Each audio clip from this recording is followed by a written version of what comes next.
তৃণমূল জামানায় শেষ মন্ত্রী থাকাকালীন সবংয়ের বিধায়ক মানস ভূঁইয়া সেচ দপ্তরের বাংলোয় এক মহিলাকে চাকরি করিয়ে দেওয়ার নাম করে তার কাছ থেকে ৫ লক্ষ টাকা ঘুষ সহ নানান কুকীর্তি করেন। আর সেই মামলায় এবার আদালত প্রাক্তন তৃণমূলের নেতা প্রাক্তন বিধায়ক সবংয়ের মানস ভূঁইয়ার বিরুদ্ধে এবার কড়া পর্যবেক্ষণ দিল। আদালতে রক্ষা কবচ চাইতে গিয়ে মানস ভূঁইয়াকে আদালত স্পষ্ট জানিয়ে দেয়, আপনাকে রক্ষা কবচ দেওয়া হবে মোট 4টি শর্তে। বিচারপতি সৌগত ভট্টাচার্যের স্পষ্ট নির্দেশেই এবার ভয়ঙ্কর বিপদে মানস ভূঁইয়া। কার্যত বাড়ি থেকে নড়ার উপায় থাকল না তার।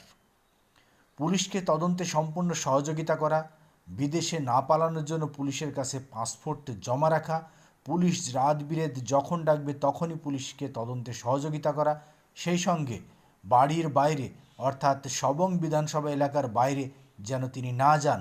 এই 4টি শর্তেই কার্যত আপাতত জামিন দেওয়া হয়েছে প্রাক্তন তৃণমূল নেতা কুকীর্তির মাস্টার মাইন্ড সবংয়ের বিধায়ক মানস ভূঁইয়াকে। মানস ভূঁইয়া এক মহিলার কাছ থেকে ৫ লক্ষ টাকা নেন সেচ দপ্তরের বাংলোয় চাকরি করিয়ে দেওয়ার নাম করে।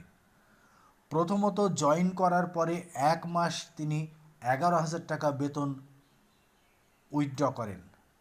পরের মাসে তিনি ওই বাংলোয় হাজিরা দিতে গেলে তাকে রেজিস্টারে সই করতে দেওয়া হয় না এবং তাকে চলে যেতে বলা হয়। তখন থেকেই সন্দেহ দানা বাঁধে ওই মহিলার মনে, কিন্তু ক্ষমতা থাকাকালীন তার বিরুদ্ধে কোনো পদক্ষেপ করতে সাহস পাচ্ছিলেন না ওই মহিলা। এবার ভয় আউট, ভরসা ইন সরকার আসার পরপরই তার বিরুদ্ধে প্রমাণসহ সরাসরি অভিযোগ দায়ের করেন ওই মহিলা। সেই মামলায় এবার মানস ভূঁইয়া গ্রেপ্তারি শুধু সময়ের অপেক্ষা।